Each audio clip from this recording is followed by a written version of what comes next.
Pessoal, vocês já ouviram a piada daquele cara que saiu de casa com R$ 300 no bolso? Era o único dinheiro que ele tinha para pagar a conta de luz e a conta de água. E aí, no meio do caminho, ao invés de pagar as duas contas, que eram prioridade, ele foi lá, gastou todo o dinheiro fazendo uma aposta. Quando chegou em casa, a mulher dele perguntou: e aí, pagou a conta de luz, pagou a conta de água? Ele falou: não, eu investi o nosso dinheiro. E a mulher perguntou: ô Zé, como assim? Você não pagou as contas? Não, fica tranquila. Eu fiz uma aposta que comprei aqui, ó, esse bilhete aqui, ó, que ele tá valendo 2 carros 0 quilômetro. E aí, amanhã, eu vou ganhar os carros, vou vender e vou fazer um belo de um dinheiro e vou poder pagar as duas contas. Fica tranquila, mulher. Vai dar tudo certo. Postei tudo. No dia seguinte, apareceram 2 carros na porta da casa do Zé. Mas não eram 2 carros novos, 2 carros 0 que ele ganhou, não. Era um carro da companhia de água e outro carro da companhia de luz, que foram lá cortar a luz e a água do cidadão, do Zé, né, que apostou tudo o que tinha e ficou sem nada. Pois é, meus amigos. Esse é o Fluminense de hoje. Esse é o Fluminense que vai apostar tudo. É o Fernando Diniz que vai colocar um time em campo apostando tudo. Vamos ver o que vai dar. A gente vai pra vinheta e na sequência a gente vem com as informações. Uma piada que não tem graça nenhuma. Está no ar o canal Ligados no Flu, o canal de notícias da torcida tricolor, com a apresentação do jornalista Rodrigo Dias. Obrigado mais uma vez pela sua presença, pela sua audiência aqui no canal Ligados no Flu. Agradeço a todos os tricolores que estão sempre aqui presentes no nosso canal. Você que não está inscrito ainda, gostaria de pedir a sua inscrição. O YouTube vai te notificar todas as vezes que a gente postar um vídeo novo. Então, é legal para você, é legal para mim. Vamos colaborar com a gente, dar essa moral pro canal Ligados no Flu. E não esqueça também de deixar o seu like aqui nesse vídeo. Eu quero mandar um abraço que eu tô devendo desde quinta-feira. Um abraço pro Romerito. Não é o Romerito que jogou no Fluminense, não. Romerito é um torcedor que eu conheci no Mineirão na última quarta-feira. Ele me mostrou o documento, ele se chama realmente Romerito. Ele é lá do Espírito Santo, é de Serra, no Espírito Santo, tá trabalhando há 1 ano em Minas Gerais. Ele falou o nome da cidade, não me recordo se era Itabira, se era Itabirito, mas, enfim, mora aqui agora em Minas Gerais, estava lá no Mineirão e veio conversar com a gente. Então, um grande abraço pro Romerito, tricolor, que estava no Mineirão na última quarta-feira assistindo ao jogo do Fluminense. Gente, pois é, né? A tabela do Campeonato Brasileiro colocou o Fluminense, piorou, agravou ainda mais a situação do Fluminense no Brasileirão. A gente vai mostrar a tabela agora pra você. Olha aí a classificação, gente, do Campeonato Brasileiro, como que ela ficou depois dos jogos de ontem. Criciúma surpreendeu o Botafogo, venceu por 2-1. Resultado que foi ruim pro Fluminense, porque o Criciúma estava com 9 pontos, já foi a 12. Imagine, gente, o Criciúma, que era um dos candidatos ao rebaixamento, já tem 12 pontos, já tem o dobro de pontos que o Fluminense, com jogos a menos. O Grêmio perdeu para o Internacional, o Grêmio está numa situação muito complicada, só que o Grêmio tem o agravante da questão da tragédia do Rio Grande do Sul, que, né, deixou o Grêmio realmente numa situação muito complicada. O Renato Gaúcho ontem reclamou muito que o time tem jogado longe de casa, os jogadores, funcionários têm ficado longe da família, então é outra situação. O Grêmio é uma situação completamente diferente da situação do Fluminense. E meio que colocou o cargo à disposição. Se não estiverem satisfeitos, né, eu saio. O Renato falou isso ontem. Tivemos também Cuiabá 0, Atlético Goianiense 0, resultado que foi bom, porque nenhum dos dois somou 3 pontos, mas os dois pontuaram, né? Não tinha jeito, alguém ia pontuar, os dois pontuaram 0-0. E teve a surpreendente vitória de um Vasco cheio de garotos sobre o São Paulo, num estádio de São Januário praticamente às moscas. A torcida fez uma campanha, né, de público 0, só 4 mil pessoas ontem em São Januário. E o Vasco, mesmo assim, com um time com gás, né, com a garotada, foi lá e fez 4-1 em cima do São Paulo. Então é aquilo que a gente vem falando. O Fluminense precisa ser um time minimamente competitivo. E não tem sido competitivo. Não tem sido. Hoje o Fluminense joga o pior futebol da Série A do Campeonato Brasileiro. A realidade nossa hoje é essa, gente. É essa. 7 meses depois do título da Libertadores, hoje o Fluminense joga o pior futebol. É o time que menos compete, é o time que menos oferece resistência para o adversário. Essa é a nossa realidade hoje. E a coisa precisa mudar rápido, porque o campeonato tá passando. Ficar esperando o Thiago Silva não vai ser suficiente. Depois a coisa vai ficar feia. Fluminense em 28 jogos precisa ganhar 13 para escapar do rebaixamento. E ano que vem não vai ter Libertadores, não vai ter nem Sul-Americana. Do jeito que tá, se escapar do rebaixamento já tá de ótimo tamanho. A realidade hoje é essa. E se vencer hoje, não deve sair da zona de rebaixamento. Deve permanecer na zona de rebaixamento. Se ele vencer, ele deixa a lanterna. Ele passa o Grêmio. Dependendo do resultado do Corinthians, se o Corinthians perder ou empatar, o Fluminense também passa o Corinthians. Só que dificilmente ele vai passar o Atlético Goianiense, que tem um saldo de -5, o Fluminense tem saldo de -8. O Fluminense, para passar hoje o Atlético Goianiense, teria que fazer 3-0 no Flamengo, logo mais. É impossível? Não, mas é um resultado que, né, não dá pra gente achar que vai acontecer. Né? Seria improvável isso acontecesse. Se o Fluminense ganhar, a chance do Fluminense sair da zona de rebaixamento seria esse jogo aqui, ó, do Vitória contra o Bragantino. Se o Fluminense faz, por exemplo, 1-0 em cima do Flamengo, o saldo dele cai para -6. Aliás, para -7, perdão. E se o Vitória perde, por exemplo, por 2 gols de diferença, o Vitória também cairia para um saldo de -7.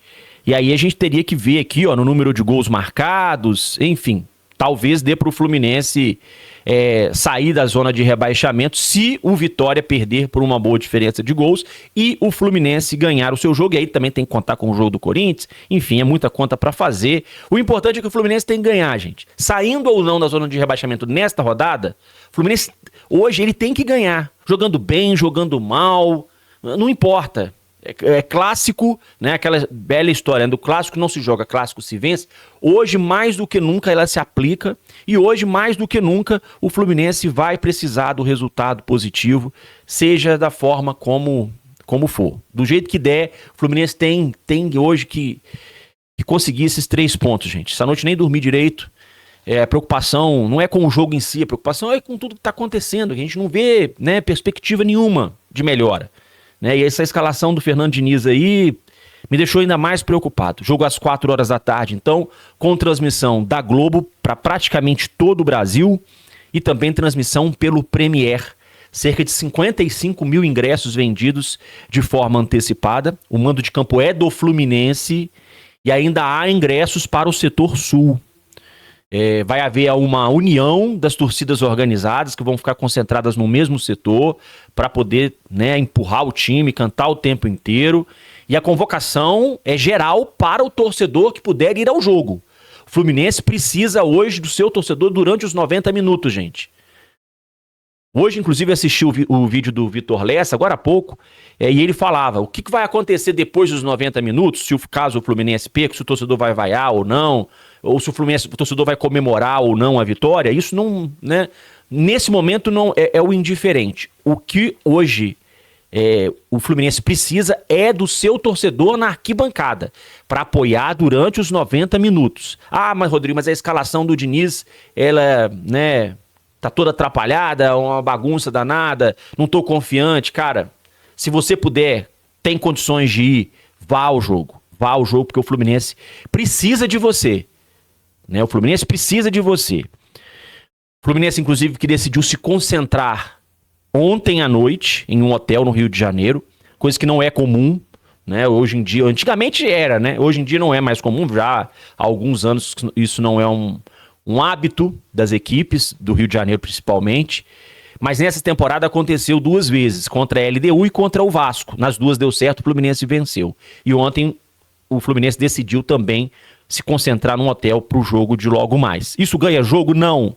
Mas ajuda a manter todo mundo ali focado no jogo, evita que algum jogador, às vezes, né, possa ir, né, para uma festinha, né? Essa informação, inclusive, da concentração, quem divulgou em primeira mão foi o jornalista José Ilan. Segundo o GE, gente, se o Fluminense perder hoje, não necessariamente o Fernando Diniz será demitido.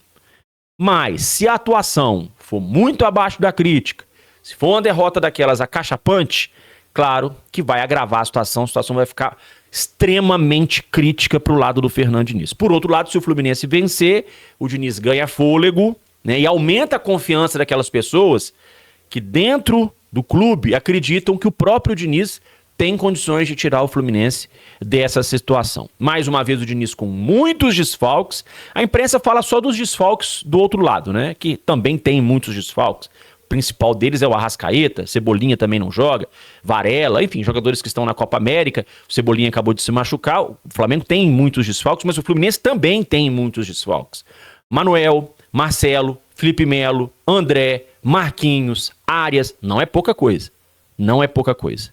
São muitos desfalques. E o de Fernando Diniz decidiu ir pro tudo ou nada. Decidiu por uma escalação extremamente arriscada. Eu diria até, na minha avaliação, vulnerável. O Fluminense vai com uma escalação vulnerável para o Clássico. Arriscadíssima. Arriscadíssima. Colocando o Martinelli na zaga, onde você ganha na saída de bola, né? Mas por outro lado, você perde muito na bola aérea.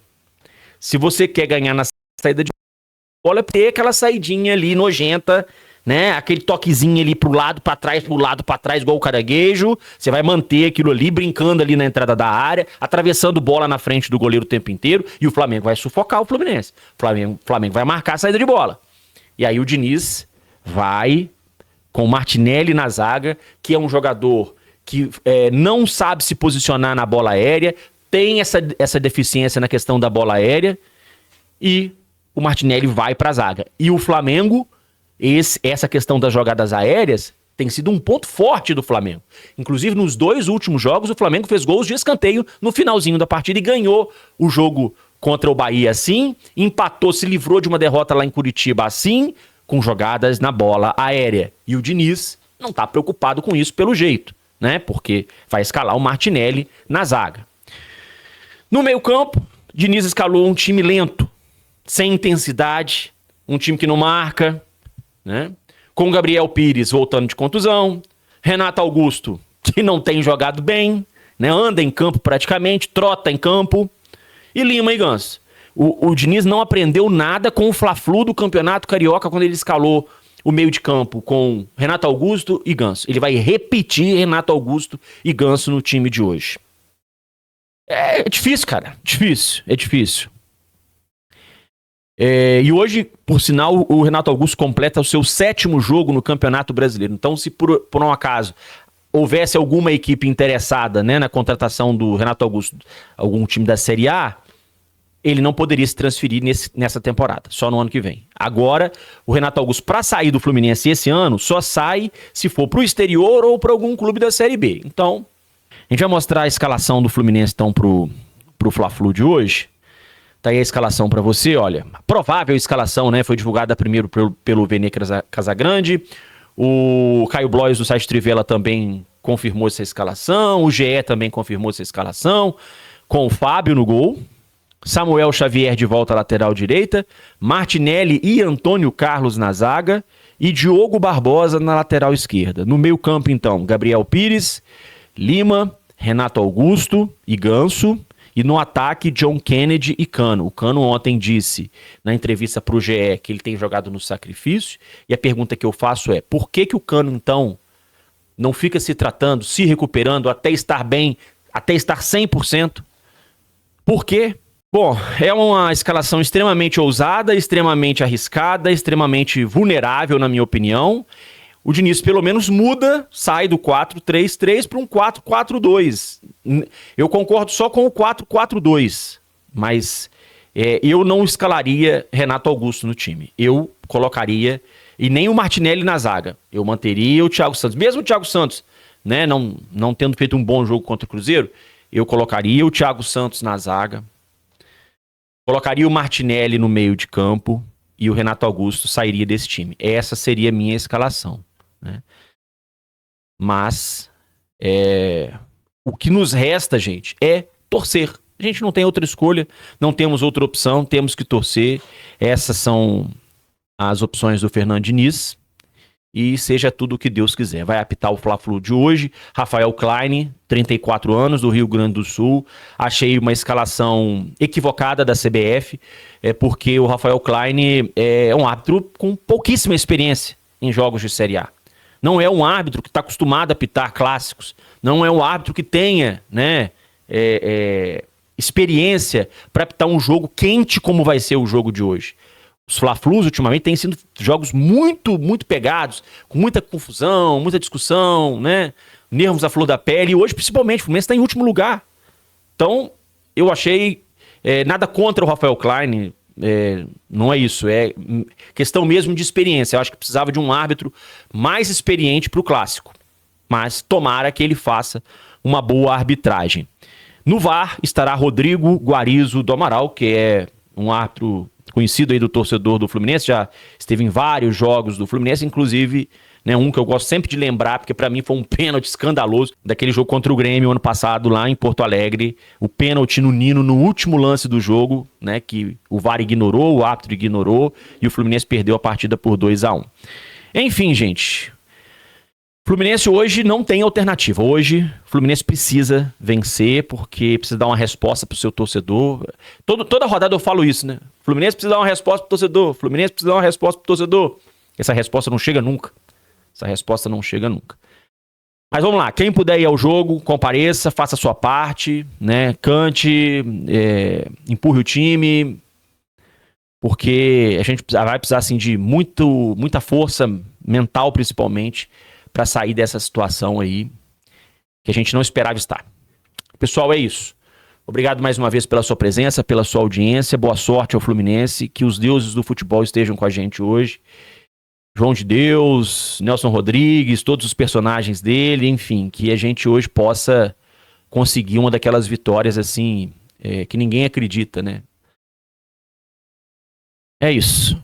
Grande abraço, bom domingo a todos e seja o que Deus quiser, e como a gente costuma dizer, que vença o melhor e que o melhor seja o Fluminense. E mesmo que não seja o melhor em campo, que ele consiga vencer, porque hoje nós estamos precisando ganhar. Grande abraço, até a próxima.